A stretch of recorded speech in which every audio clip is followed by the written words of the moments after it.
I'm Dave Baker. And I'm Spandrew Spice. Welcome to Deep Cuts, the podcast where we pick a topic and walk you through the ins, the outs, and the nitty-gritty so you can appear like an interesting and idiosyncratic person at your next forced social function. Today's topic is... Richard Gazowksy, the insane pastor who decided to make a film. Who was Richard Gazowksy? Well, he was a Pentecostal minister who, after inheriting his ministry from his mother, made an unconventional decision. After seeing his first film, while in his fucking 40s, he decided to make a feature film called Gravity, The Shadow of Joseph. He became obsessed with this goal.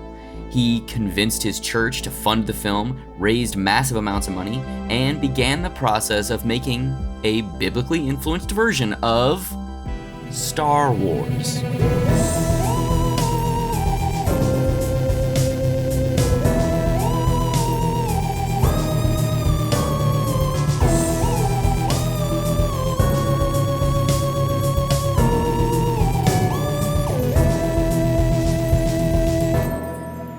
Act 1. Are you there, God? It's me, Richard Gazowksy. So this episode's going to be a little bit different than normal episodes, partly because it's going to be a little bit more of a freewheeling discussion between Spapa Spicy and myself, and also partly because this idea has kind of descended from a topic that I've been obsessed with over the past few months. And also because Dave is fully naked. I have been obsessed with what I guess I'm referring to now as Conquest of the Useless films. They're documentaries that are about people, either outsider artists or working professional filmmakers, who are attempting to do the impossible, whether that be produce some work of art that is strange or unconventional or just out of their realm of reach. The genre that it's totally not a genre, but the reason I've been calling them the Conquest of the Useless films is because the movie written and directed by Werner Herzog, Fitzcarraldo, which is one of my favorite films, he has recently published all of the diary entries that he made while living in the jungle for almost a decade in order to actually fucking move a ferry up a mountain in the Amazon and over the other side of it for real, instead of doing it in an artificially simulated set or whatever. And that idea of taking on this insanely difficult task for no reason other than an artistic calling is something I find a lot of interest in, and I'm typically obsessed with things like that. So I've been watching a lot of documentaries along those lines. But then there's the type of people who try to do that, but they fucking suck. Yeah, exactly. But they fucking suck. And that's kind of what we're going to talk about today. We're talking about this guy, Richard Gazowksy, who was a pastor in the Bay Area, San Francisco area, who ran a Pentecostal church, and in his 40s saw the first movie he'd ever seen and became obsessed with the idea of making movies. And that kind of filtered into his preaching style, filtered into his life goals. And a documentary was produced about it called Audience of One that Spandrew and I have both watched. And we're going to discuss the documentary and discuss this guy and these other types of movies. Spandrew, had you heard of this documentary, and what if you were trying to pitch it to someone? Are you rubbing your stump right now? Stump? You think I got my foot amputated? I'm just worried about you, big guy. I'm just worried about you. Well, no. First of all, I'm rubbing some anti-mosquito lotion on my legs because during the summer we have a bad mosquito problem out here. And there are these tiny little mosquitoes. There's actually been news articles about them, that these little tiny mosquitoes have become like an increasingly bigger problem in Los Angeles in the last 5 years. They like somehow migrated here or got brought here by somebody, and they're these tiny mosquitoes that you can barely see. And when they sting you or bite you or whatever, it's like extremely painful. It's like more painful than a normal mosquito bite. And we have them really bad. And if I don't put this stuff on my legs, they just like devour me. You just taste good, baby. Just taste good. So anyway, back to the topic at hand. But also, no, I didn't get my foot amputated. As a matter of fact, I just had a doctor's appointment yesterday. My what was it? 6-week check-in from my last one, and I was given the go-ahead to start walking. So, fuck you. I don't think I'm ever gonna not refer to you as Gimp Daddy, but that's neither here nor there. So, if you had to tell somebody what Audience of One is like and why they should watch it, what would you say? Well, there's the straightforward, like, funny, like, you're trying to get somebody interested in this in a very mainstream way pitch, which is like, it's a pretty hilarious and kind of sad comedy of errors about a Pentecostal church congregation that tries to make a movie and just hilariously fails at every turn because they're the most incompetent people on the planet. And then there's the way that I would pitch it as the way that I actually connected with it, which is a really tragic story about one man coping with the grief of a life wasted on not enjoying a thing that he realized retrospectively is his favorite thing ever. Yeah, that's brutal. It's totally there. So the documentary in question, Audience of One. And also just just the other thing, I just have to say one thing, just getting into this. These people are fucking crazy. Yeah, dude. They're fucking nuts. These people are fucking crazy. So the documentary in question, Audience of One, was directed by Michael Jacobs. And it's a very fly on the wall. It's not like there's lots of talking heads. It's not like there's and then I met this guy at a fucking, like, it's not that. It's very experiential and cinematic, and you're kind of just on the wall watching these people make this documentary. Yeah, it's there's probably a term for it, and maybe I'm just an idiot for not knowing it, but whatever you call it, it's the type of documentary where there's no like talking head segments, there's no narration or any kind of narrative through line to it. It's just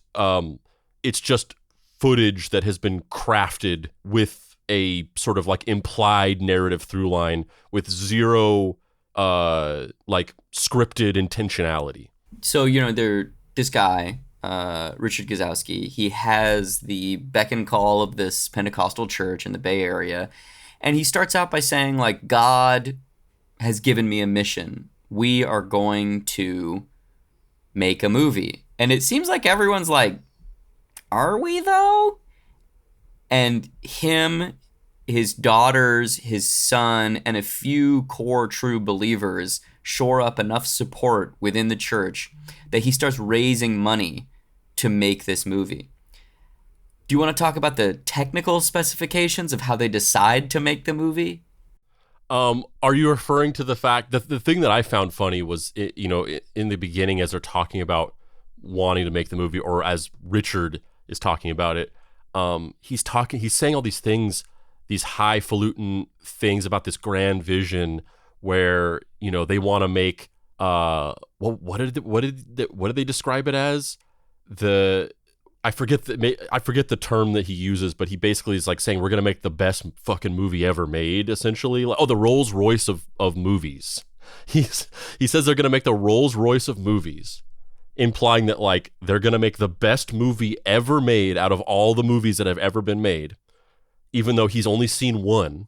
And they're talking about how like they have to go above and beyond and make this movie that's like grander and better than every other movie, because like otherwise if they're not pushing it to the limit and going to the bleeding edge, then like why are they even doing it? And what he means by that, or what he wants to do in order to push it to that limit, is shoot it in 60 frames per second on 65 millimeter film. So basically, his idea of like pushing the cinema as a medium to its limit is like, we're just gonna double the specifications of a normal movie. They shoot movies at 24 frames per second on 35 millimeter. We're going 60 at 65. And it's so funny because you can see his logic in the movie of like, there's all these points where he just kind of is like, because he's only seen like a few movies, he doesn't have contextual awareness. He doesn't have technical insight. He doesn't have a contextual understanding of the amount of work any of this shit takes. So like there's a scene where he's talking to two casting directors that are going to be in charge of corralling extras. They're shooting basically like a Mos Eisley spaceport style sequence in Italy or Spain. It's in Italy. Italy. So they're gonna go to Italy and they're gonna shoot there. And they're gonna fly a bunch of members of their congregation over there that are going to help them make all of this stuff. They don't pre-make all of the costumes. They don't pre-make sets. They don't do pre-production period. And then when they get there, the casting directors have 1 day to find 50 extras. They're just doing it on the fly as they're making the movie. Like on day one, they're getting the cast and making the costumes and building the sets. It's crazy. And it's mesmerizing. It's mesmerizing because you're like, does this guy not know how movies are made? Which is a certain percentage of it, I think, probably. And does he also think that just like God's gonna figure it out?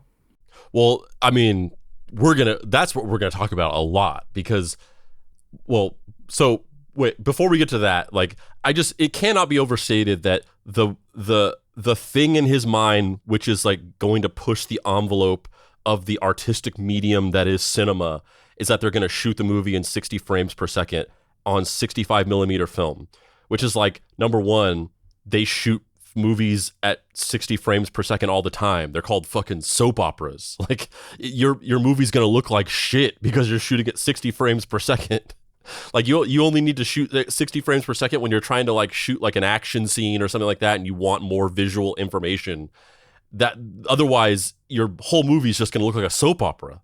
That's like a very common problem. People have these TVs that upscale 24p to 60p and people like notoriously hate it.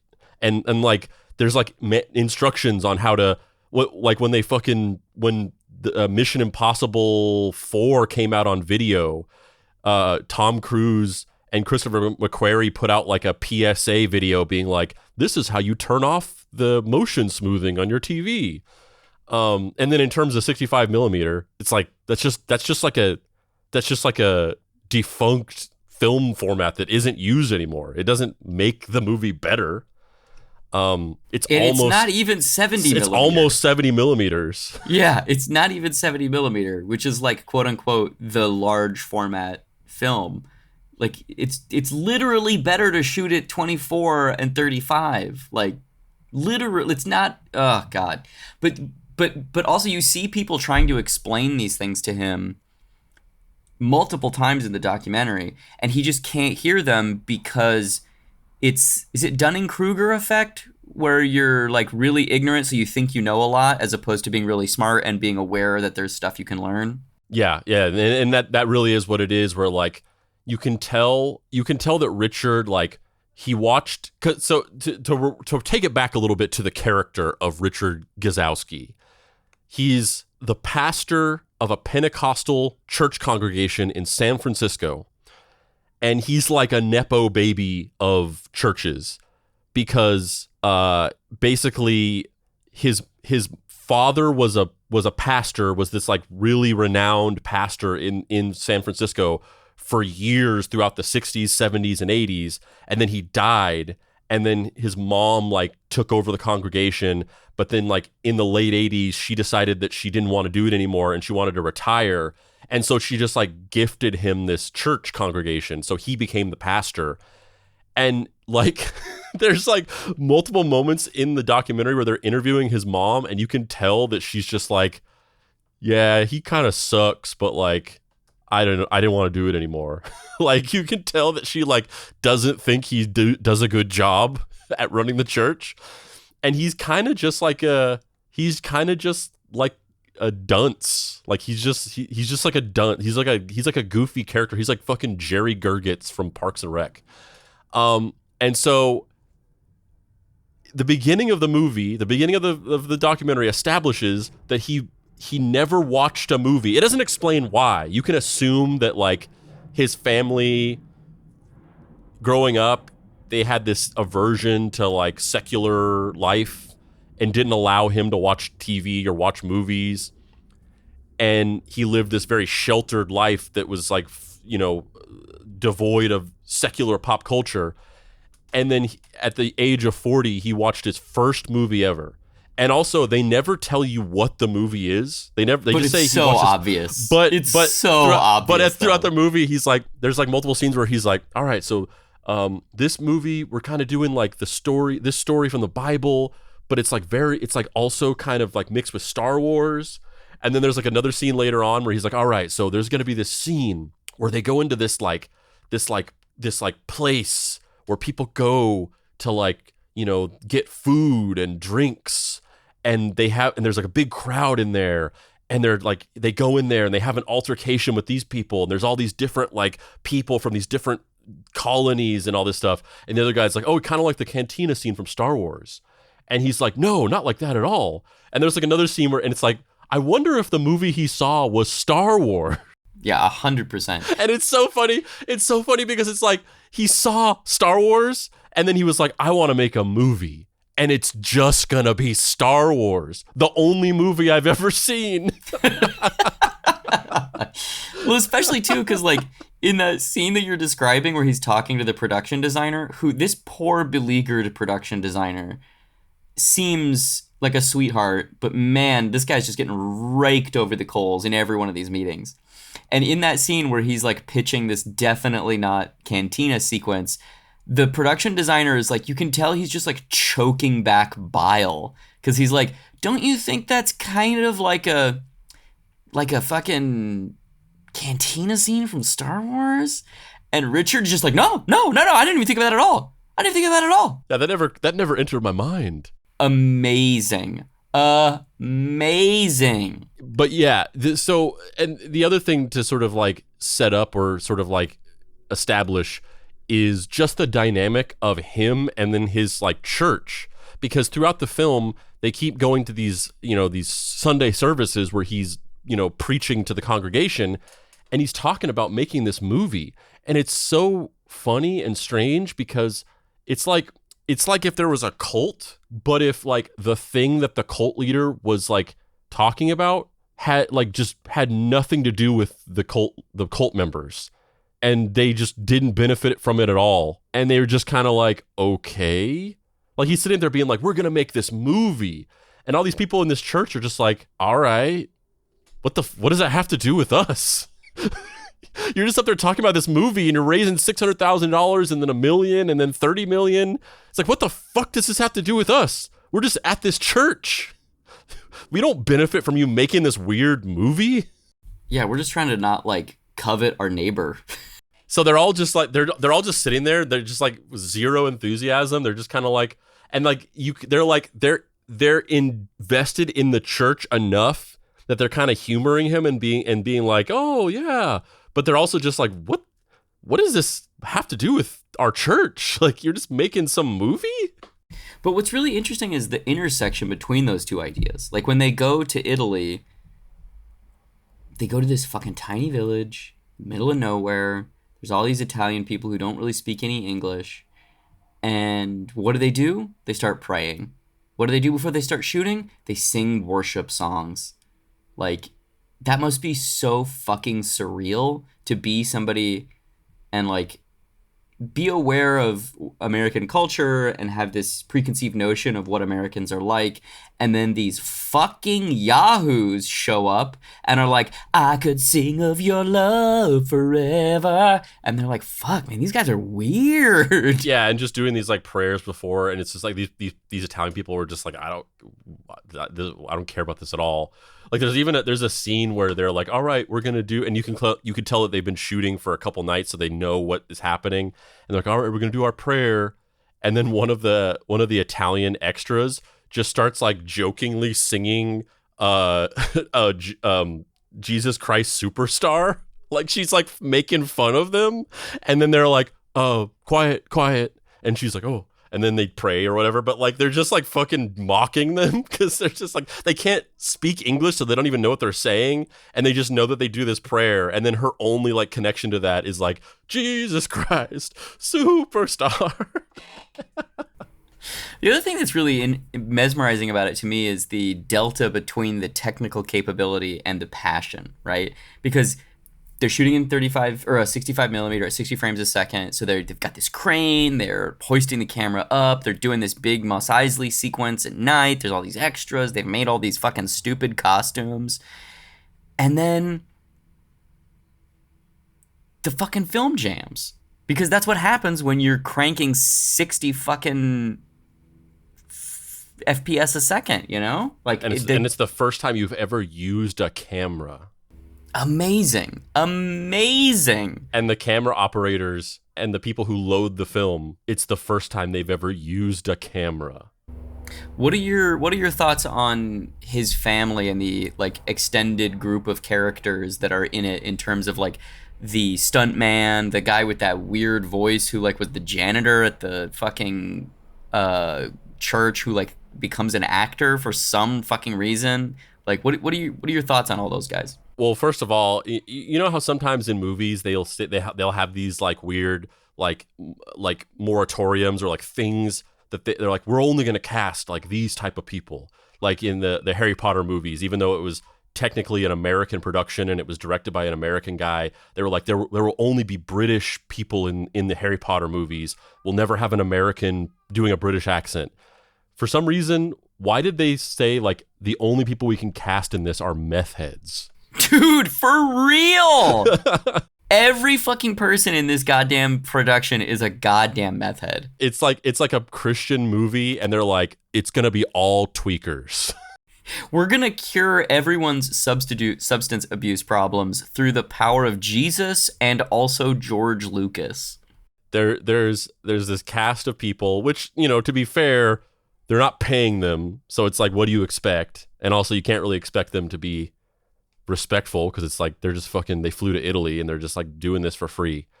But there's like the cast of the thing is like this like dude who's like, seems like he's just out of his mind on something, like he's currently high out of his mind on like acid or mushrooms or something like that. He's like in another world.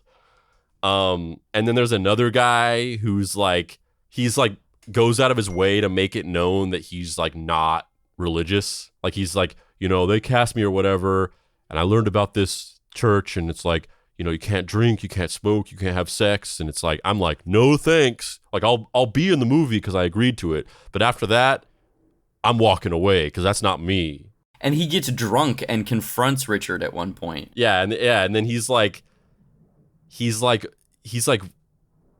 weirdly like a entitled like stuck up actor type guy, but he's just like a dude who's like, he's like trying to throw his weight around and be like, no, I'm an actor and you're the director. I need time.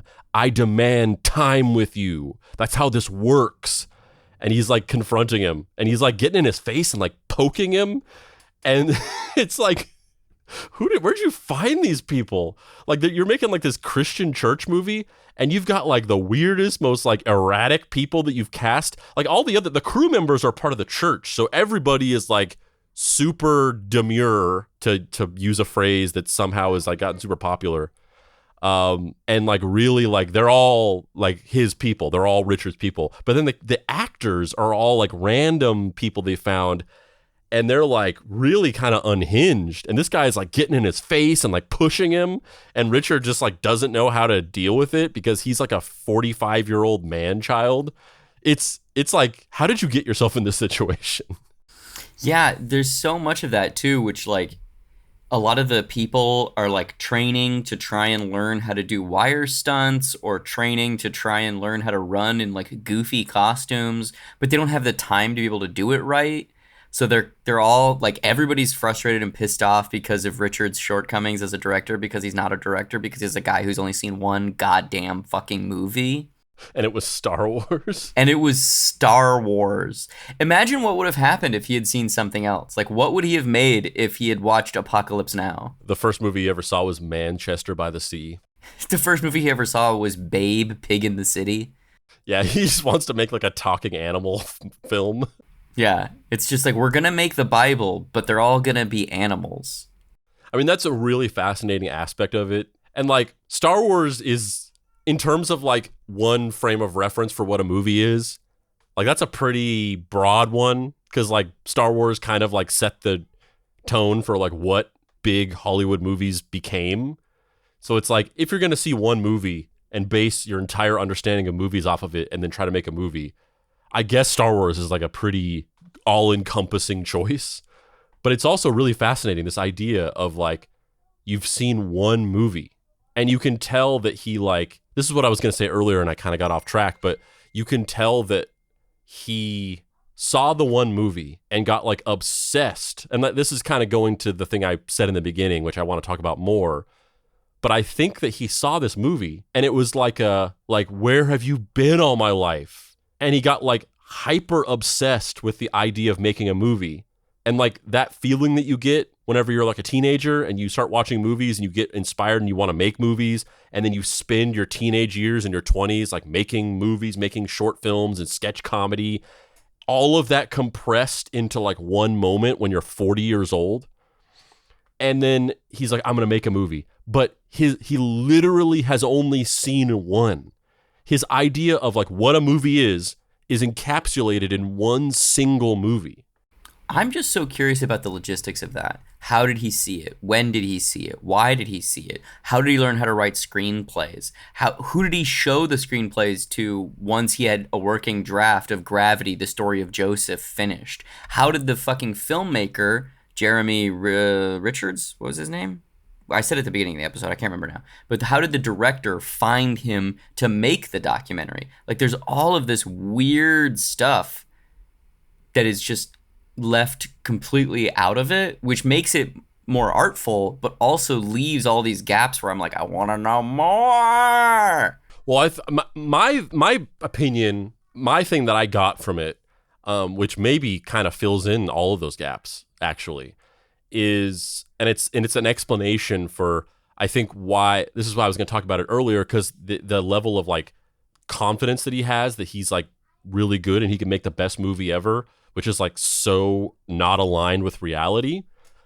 I think the reason for that is because he saw Star Wars and then he got like hyper obsessed with the idea of movies, with that movie specifically, and with wanting to make a movie.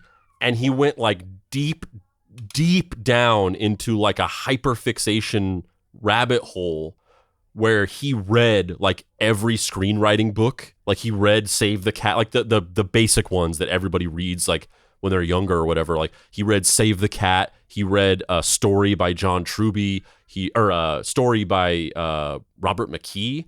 The other, John Truby wrote the other one. I can't remember the name of it. Screenwriting or something like that.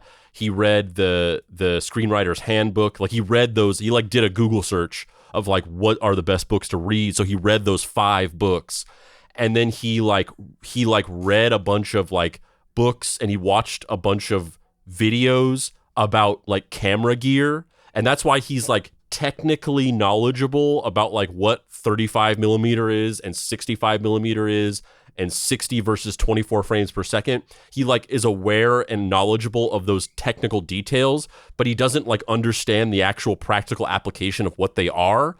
It's because he just read a bunch of like books about this stuff and he got like really obsessed with it for like 6 months. and he stockpiled all of this like on paper technical information about screenwriting, the format of screenplays, and cameras and how cameras work and the technical aspects of cameras. And he came out of that K-hole thinking that he was like an expert on making movies now. And I think that explains everything. That's like everything that happened up until the beginning of this documentary. Yeah, I mean, that's how it feels.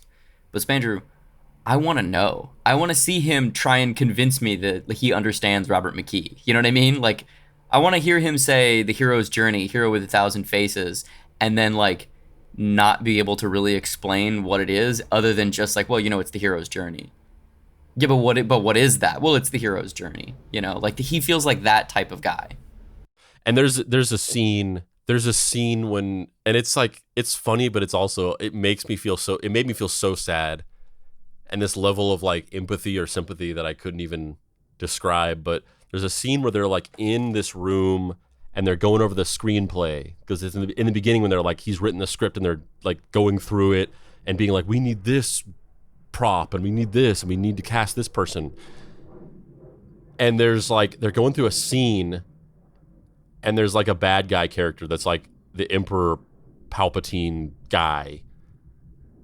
And Richard like does the line that he wrote clearly, and he does it in this like emperor voice, and he's standing there and he's like, and the world will bow at my knee and blah blah blah blah blah. And he goes into another world, like he becomes possessed. And you can tell that he's like, this is so deeply personal to him. And this is what I was talking about earlier. And I don't know, like I said, I don't know where like the best time to bring this up, but this is like the main takeaway I took from this movie. I feel sympathy and empathy towards it, but it's also like a sublimely selfish act, I think. Like this isn't like purely sympathetic. This is like such a selfish act, but this movie is about a guy through his network of loyalty recruited a bunch of people to sink a bunch of time and money and effort into helping him grieve for a life that he never got to have. He watched Star Wars at the age of 40, and he was hit with the grief of like, this is what my life should have been.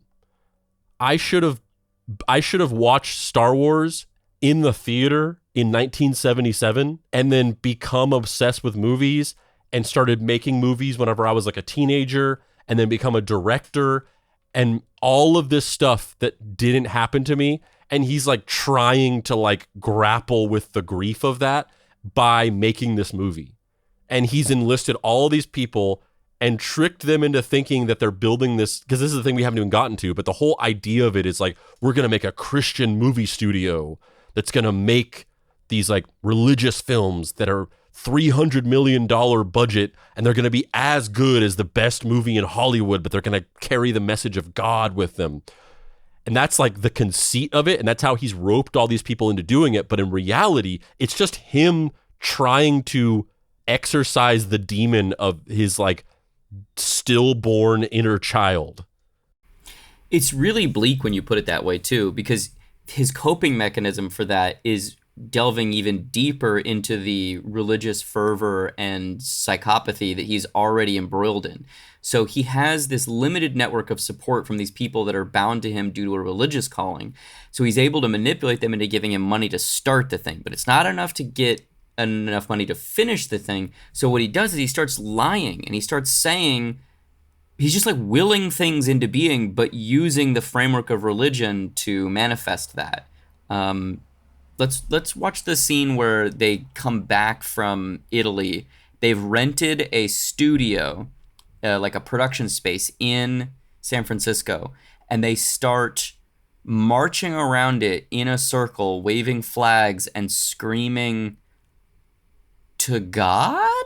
Question? Like, it's genuinely scary. Yeah, well, really quick, before we get to that, let's just like kind of wrap up like what happens in the first like half of the documentary. So basically, he gets this idea that he wants to make a movie, so he writes the script and he gets everybody on board, and he starts recruiting members of the church to be like camera operators. And then he gets like a couple of people that have actual experience involved. So like a person who has actual experience with like casting and a person who has actual experience with producing. And then he somehow meets up with this German guy who's like involved in the Christian filmmaking market in Germany. So he has this real connection with these producers in Germany who are looking to invest in making Christian films. And so on the strength of they've raised like $600,000 and this potential promise of getting millions of dollars in funding from these German producers, they go to Italy with their cast and crew to shoot these like outside scenes for this movie that's like a weird pseudo-biblical, pseudo-futuristic, but also like ancient story. And so they shoot in all these like outside village scenes in Italy. While they're in Italy, it's just like the biggest clusterfuck of all time because they did not plan or do any kind of prep work or any kind of pre-production, as we said earlier. So they're just like running around trying to shoot these things, and it's all going horribly. They get like 2 shots the whole time that they're in Italy. There's a scene where the German guy, he's like, I feel really relaxed right now. There's some things going on and some things are going wrong, but I have total trust in the script and in Richard, and I just feel really relaxed right now. But his eyes are just pure terror. Like he's saying this, but his eyes are like, we're fucked. Like, what did I do? I thought this guy knew what he was talking about, and he's a fucking idiot. So they get 2 shots in Italy, and then they fly back. And then that's basically what happens in the first half of the documentary. Yeah, they come back, and on the strength of this possible $30 million in funding from this German production company or whatever, they get this big studio space in San Francisco. And by the way, their production studio, or this concept of making these Christian films or whatever, is called WYSIWYG, which is like a term from like the tech UX world. It stands for what you see is what you get. And like when you build like a little interface where you can like type in things, it's called a WYSIWYG.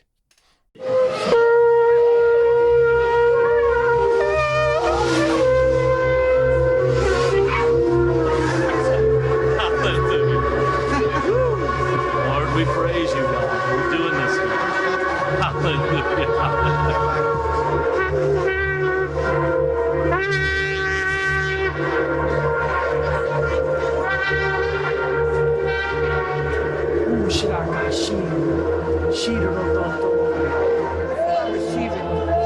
I receive it. Thank you. Be in this house, oh God. Yes, Lord. May God be in this house. We invite you, God. We invite you, God, in this house. Yes.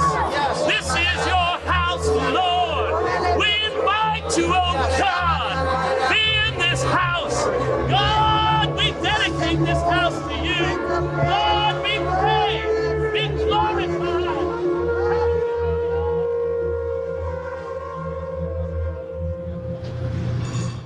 That is so scary to me on like Terrifying. 17 different levels. Yeah, they're walking around in like a parade around this big studio space, this big warehouse. Not even a studio, it's just a warehouse. And then and they're just speaking in tongues and like doing the whole thing where they have their arms lifted and they're just like shouting prayers and intermingled with like speaking in tongues, which is just like gibberish. It's very strange. And it's also like something that's like pervasive throughout this entire documentary.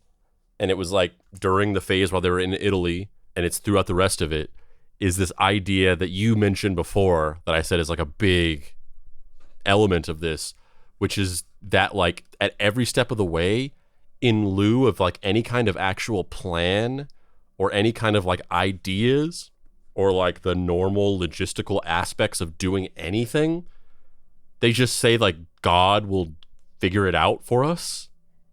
So like it's not just that they're totally incompetent and they're like, we're going to fly to Italy without making the costumes or building the sets or like figuring out the logistics of the extras, and like we'll just wing it. it's like they're not even saying they're going to wing it. They're saying like, we will go and God will just do it for us. Which is so crazy. It's so crazy. And at every single stage of it, they fail gloriously because they were just like putting it into the hands of God, and then it just doesn't happen. And the crazy thing is he just keeps lying about it, too. They're not even trying to wing it. Like maybe they could have pulled it off if they're like, we're going to go out there, we got no plan, but we're just going to fucking improv. And then they went out there and they did it, but they didn't. They just went out there, did nothing with the faith that God would make it happen. And then it doesn't happen. And there's a scene in Italy where he's the woman who's like in charge of all of the production design and costume design. And she's kind of like, she's not like the rest of the people who were just kind of like blind yes men to Richard. She kind of like argues back with him and it doesn't really like take his shit, but she's also just kind of fucking crazy. And at one point he's like, it's the first day of shooting and we don't have our main set. And she's like, well, there's two of us. How did you expect us to build a set on one day with two of us? And he's like, well, this should have been something you brought up a long time ago, not on the day.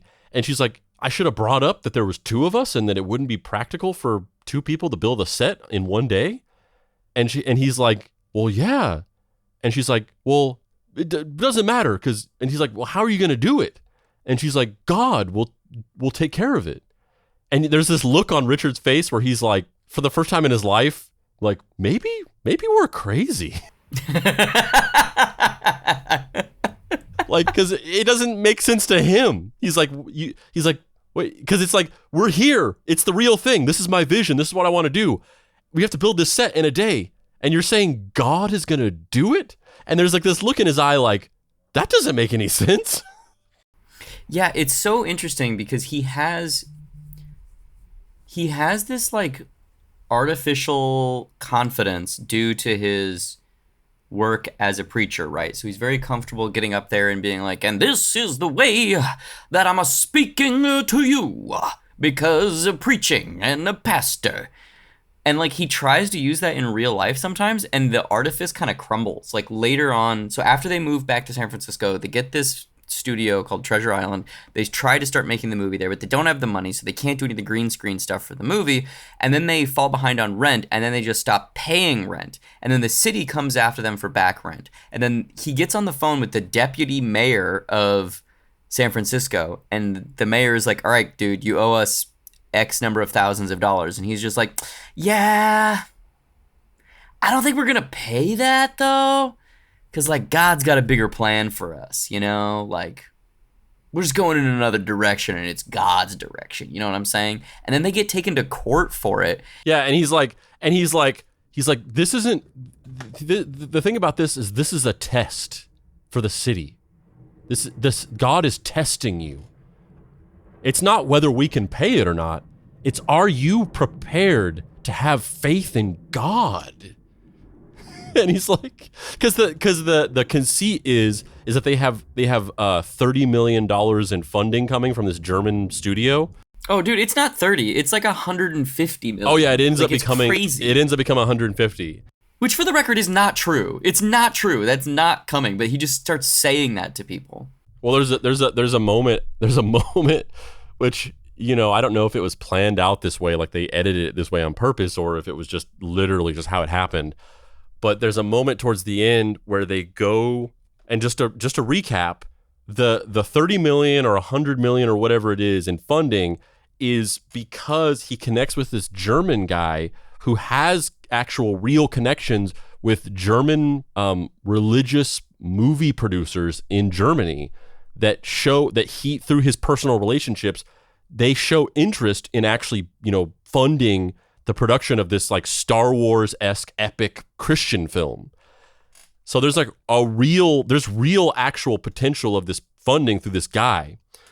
And so towards the end of the documentary, they go to NAB, which is this like gear, like tech gear convention in Vegas every year, where they show off like the latest in like cameras and audio gear and like 3D printing and all this different stuff. But it's a big thing for filmmakers. They go out and they see like the latest in like movie producing gear. And so they go and they're looking at all these cameras because he's obsessed with the movie being shot with like the latest technology. That's like his idea of being on the bleeding edge, is if they shoot the movie with like whatever the fucking latest camera is, bro. So they go out to this thing and they're talking about it, and they're talking about these random, these stalls, these vendors, and they're showing them this audio mixing deck with these automated faders and stuff. And he's like, we're probably going to get like 2 of these for the studio.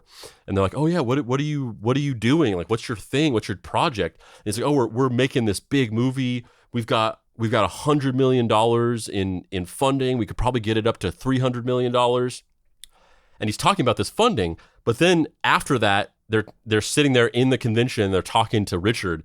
And Richard's like, yeah, I went to the studio this morning and I got a note from such and such, the German guy. And he was telling me that he quit. So like the German guy quit. So there's no funding anymore. So he's going around telling people that they have $100 million in funding, but the guy quit. So there's no funding at all. There's $0. But I think that's kind of his MO, right? Is like his version of faith is just lie to everybody and hopefully the cards will come together. But we gotta watch this real quick. We gotta watch this thing where he's telling his congregation about the conversation that he had with the deputy mayor and the ongoing rent situation. And you just have to hear the spin of this. How you doing? Praise God. Listen, I know this might be a little stressful for you, but I went to prayer and the Lord, I first cast a lot before the Lord about, going to the tie-dye meeting if they should keep us in the building. And it come up, no, that we shouldn't go to the meeting. Yeah, but you see, I can't do that because the Lord already gave me instructions not to. You get what I'm saying? And so it really needs to be the Lord, not us. Do you know what I mean? Because I really feel, and Linda, that the city, I really feel God's testing the city. Does the city want us? And that's what I feel God is testing, is does the city want us to do this film in San Francisco? It's hard because he doesn't let me preach. I started the church. This is his mom basically being like, my fucking son is an idiot. Want us to do this film in San Francisco. It's hard because he doesn't let me preach. I started the church with nothing, and I gave the life to him. She's already outside waiting for you. But when I was 65, I thought, I'll be proper. I'll turn it over to my son. I'll just be proper because people retire at 65. I shouldn't have. How is everybody doing this morning?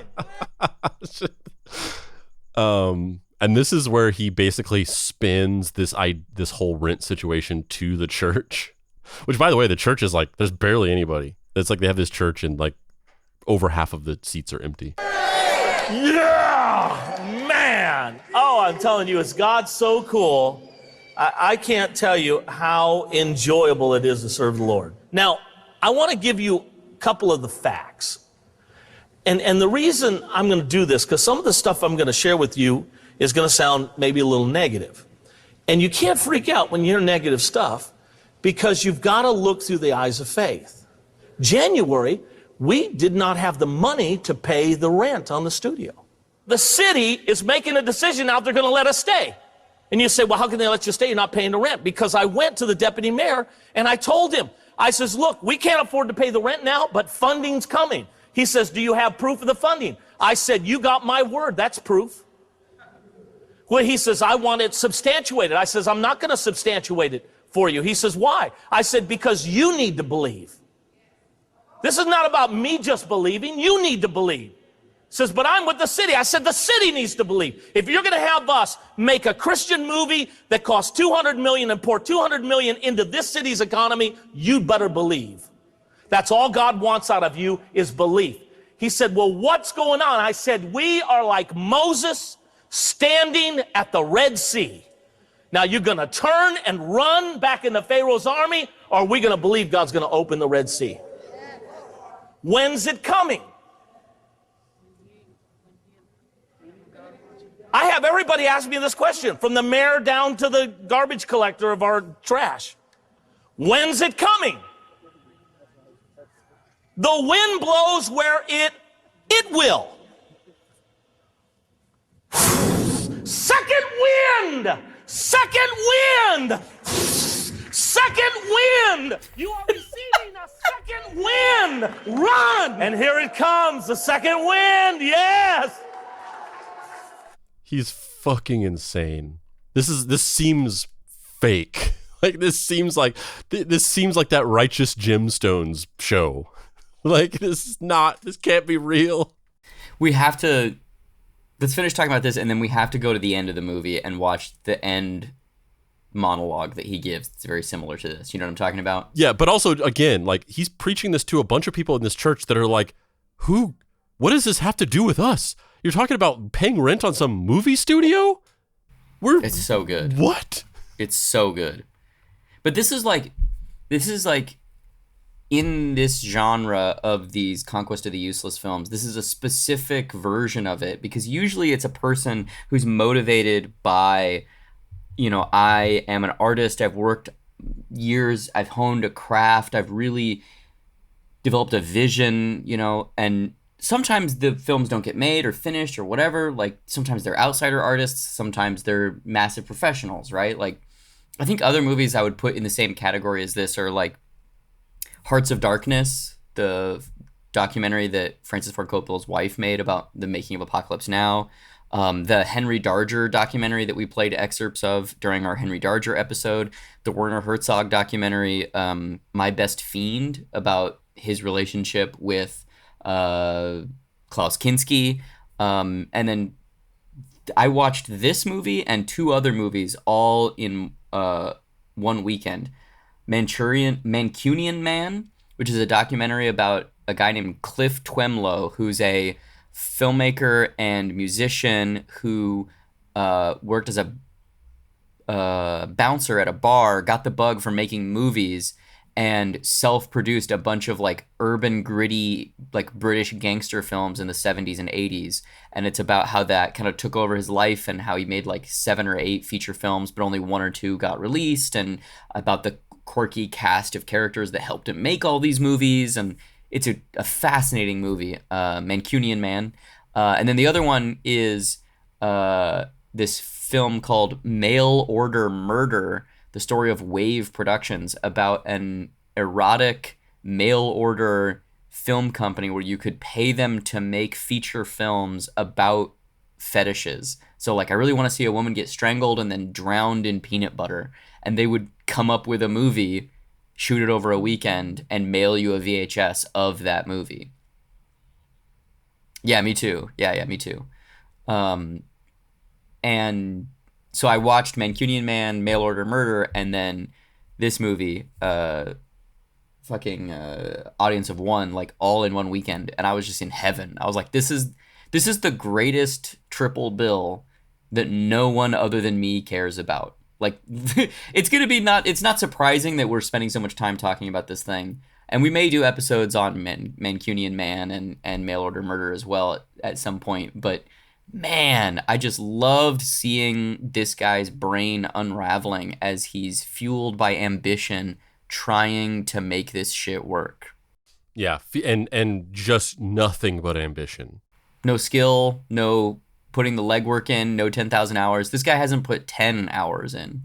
And that's the thing. It's like, that's the idea in the beginning, his vision, this idea of like, we're going to make the Rolls Royce of movies. And it's such this profoundly unearned arrogance that is just so offensive to me. This idea that it's this thing like Terrence Howard thinking that he like figured out that 2 times 0 times 1 doesn't equal 0, or whatever the fuck it was. This idea of like, I just saw a movie for the first time and I think that I can just make a better movie than people who have spent their entire lives like honing this craft. And I think that I could just like make a better thing than them in like a day. it's just so profoundly arrogant. Like you think that you just saw Star Wars and you read a couple books and you could just make the best movie ever? Like, fuck you. Go fuck yourself.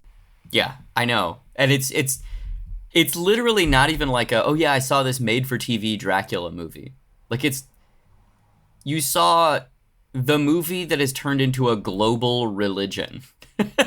Which is probably why he connected with it, right? It's probably why he related to it, you know? Because it has religious themes and the Force is a form of spirituality, and it's this swashbuckling action-adventure thing that has kind of, you know, in the right context, I guess, biblical overtones, maybe, sort of. But also, like, I don't know, man. You really think you're going to do it better than fucking George Lucas? They've tried to recreate that shit over and over again. And the idea that like he didn't realize that because he has no frame of reference for movies. So he just read some books and was like, "Oh, I can do this." And he just had no idea that like people have tried to make a new Star Wars and it hasn't worked. No, even when the greatest filmmakers on earth try and make more Star Wars, it doesn't work. Let's listen to this, like, the end of the movie crescendo, him delivering his big finale speech. Yeah, which again, like, we gotta set it up and just say, like, this is the end of the movie. This is like after they went to Italy, everything went wrong. The film got jammed in the camera every single time they tried to shoot something. They ended up only getting like 2 shots, like literal, just like wide outdoor shots of people walking in this entire trip to Italy. They come back, they get this big studio warehouse bullshit. They're there for like 6 months. They can't pay their rent. The guy who was their only lifeline to this funding quit because they're all a bunch of yahoos. They get fucking evicted out of this place. And at the end of all of this, you have 2 options. You either admit that you failed and that you fucked up, or there's a second option. What I want to talk to you about is the vision. Things have gotten incredibly intense. And we have been expecting miracles, but at the same time, there's been attacks and all kinds of things that have happened where at times, the only scripture I could get to explain what we're saying is that in the midst of battle, there is much confusion and noise, garments rolled in blood and cast into the fire for fuel for the flames. So in the midst of all of that, the Lord spoke to me and said, now is the time for you to share the vision before this house of the future, the long-term vision. And so this is our vision for the future. We will launch 47 films a year out of our film studio. A Christian theme park that has the glory of God in it and is based on our films. 8 television networks. And the 8th channel will be a 24-hour prayer network. The Lord gave me a vision of the next generation of camera chip. And it is an organic, living chip. We're going to own an airline. From here on out, buckle your seatbelts, guys. 27 resort towns around the world. The 7th arrow is that he's taking us into outer space. I told you, buckle your seats. And the last arrow that he showed me is we will colonize another planet.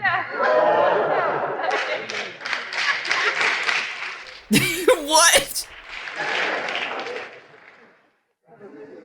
That doesn't communicate as well. He's just shaking his head gobsmacked like, I know, it's crazy, but it's true. We're doing it. Isn't it crazy? He's just so There's like falsely no humble there. Fucking words for this. Like I said in the beginning, the grand vision was to make the best movie ever made, right? That was what it was. And it was a lofty vision for a guy who'd seen one movie and had never made a single movie in his entire life, and he was like 45. and he's going to make the biggest movie ever, somehow get funding for it. Kind of almost got there to maybe get like $30 million, $50 million or whatever. Whole thing fell through. It was a horrible disaster. Failure at every turn. Got this studio space, got evicted from it, and sued by the city because they couldn't pay rent. Kicked out of this studio. Whole thing, unmitigated failure. Literally nothing went right. Everybody quit. All the people who knew what they were doing quit. And they were just like, this guy's a fucking idiot. You have two options. You either say, I fucked up, we failed, I'm so sorry. Or you quintuple down and you raise the stakes of the vision, quote unquote, to not only just be like, no, not only are we gonna make the best movie ever made, we're gonna make 2 of the best movies ever made. Or we're gonna make 5 of them. No, you say, we're gonna make 47 films a year. We're gonna make a theme park. We're going to have 8 television networks.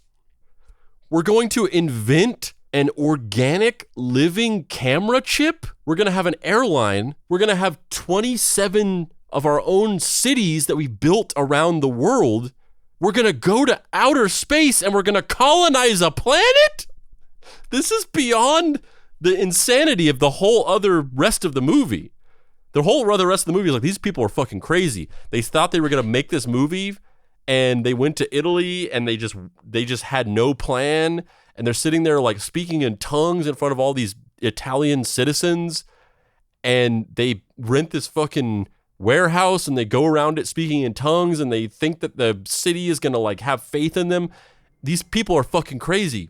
And then this is like, this is 27 levels deeper crazy.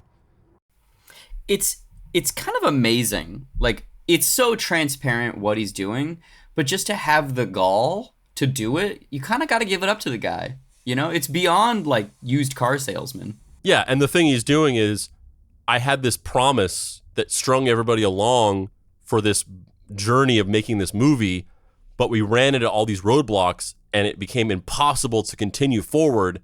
So at this juncture, it's very clear that we failed, and I can no longer keep asking any of these people to keep coming along with me on this fucking fool's errand. But instead of just saying it's over, instead I learned the limitations of my vision of like how far I could string these people along. Now, if I want to keep these people strung along with me, this time I have to set the goalpost way further out, because there was a limit to this. There was a limit to this goalpost. It was, you know, if we didn't pull this off in the next 6 months or so, it was kind of the end. So instead, we're going to set a goal that is so impossible that I could, in theory, keep these people strung along for the rest of my life, because the promise of colonizing a planet is so vague and so lofty and so far off that I could keep these people in my pocket and giving me money forever, because who knows when that's going to happen. Going to space, that takes real time. You can't just set up a camera. You got to like build a rocket ship. Yeah, we're not talking about 6 months. We're talking about maybe like 30 years here. Dude, I can milk these motherfuckers for all they're worth. It's fucking insane. It's fucking insane. And there's a shot in this that you obviously can't see during his speech where it cuts to his mom. And the look of his mom just says it all. I've never seen anybody so profoundly disappointed in their lives, of themselves, of their legacy, of their child. It's all writ large on this woman's face of like, I have failed so epically. But that's what's so fascinating about it. Like the documentary is available on Amazon streaming and also on Archive of Our Own. No, wait, no. Archive.net. Archive of Our Own is very different. Nobody's out here writing fan fiction about this guy. Anyway. I loved this movie. I was compelled and fascinated by it. I thought it was extremely well directed. I wish this documentary filmmaker had made a ton more. He's worked on some other projects here and there. Worked on a Marvel docuseries. Worked on some short films, but nothing that seemed to be in line from what I could tell from perusing his IMDb page with this type of kind of like either strange subject matter documentary or just more feature-length stuff that is to my idiosyncratic tastes.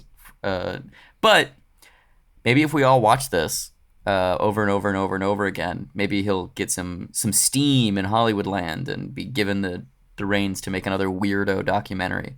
Spandrew, do you have any final thoughts? Yeah, I don't know about that, because at the end of the documentary, it says, so this documentary came out in 2007, and this whole thing played out sometime in like 2007 or late 2006 or whatever it is. I don't know when the literal time, because the documentary gives like very little context for anything. Like, it doesn't explain what movie he saw, and it doesn't tell you like when this is happening. But the movie came out in 2007, and at the end of the movie, it's like they got kicked out of their warehouse, bullshit. But to this day, Richard is still chasing this vision. But that was in 2007. Now, flash forward to 2024, it seems like Richard Gazowksy has fallen off the face of the earth as of about 2012. I mean, he's still got a website up, and he's still got some... But the website, as far as I could see, the last post was in 2012. Yeah, I just mean like somebody's paying for it. That's what I meant. Like, you know, it's still there. Yeah, it's still there, and he's got a Amazon author page. I don't know what happened, but I'm very fascinated. But yeah, you got to wonder where this guy is at, both literally and also where he's at in his head. I loved the movie. Do you have any final thoughts? Yeah, I mean, like I said, I think that my main takeaway, and it's you know, it's a relatable experience, to feel regret and like you missed out on something, or like you didn't realize your potential, in certain ways. And I think a lot of people, to certain extents, feel that sometime in their life, one time or another. And I feel like this idea of, it's even more tragic when you feel like it wasn't your fault that you didn't realize your potential, and that like you didn't realize your potential because something was deprived of you. And the thing I felt throughout this entire thing was that this guy was like, this whole thing was just him trying to cope with the fact that he saw a movie for the first time at the age of 40 and realized that his whole life was wasted and that he should have gone down this path, and he missed the entire thing. And the prime of his life, when he should have been getting deeper and deeper into this thing that he realized he fucking loved, he just didn't even know it existed. And then he happened to have a little bit of power and clout in this other way of like running this church. And he just derailed his entire life in the pursuit of trying to cope with that. And he used all these people and led them down this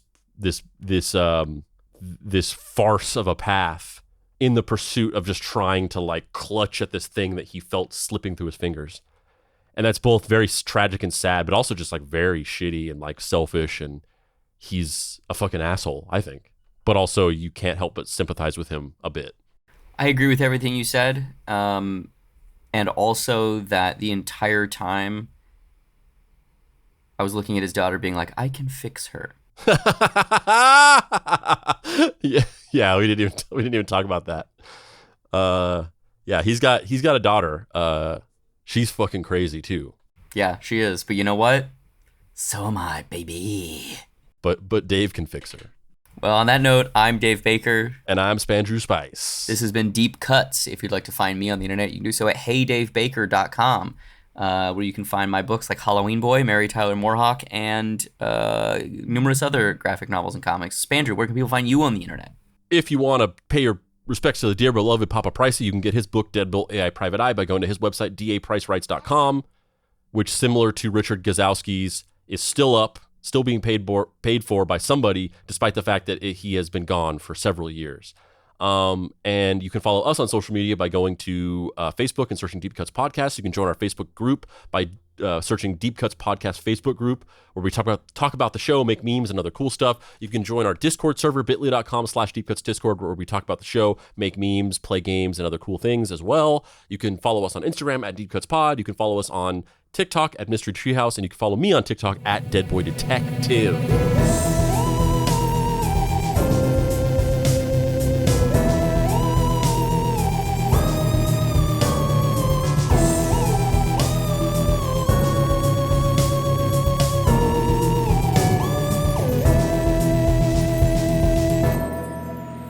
Deep Cuts is a production by Boy Genius Media. If you'd like to find this show and others like it, please visit boygeniusmedia.com or deepcutspod.com. If you want to join in on post-episode discussions, please join the Deep Cuts Podcast Facebook group. Finally, subscribe to our YouTube channel for additional video content.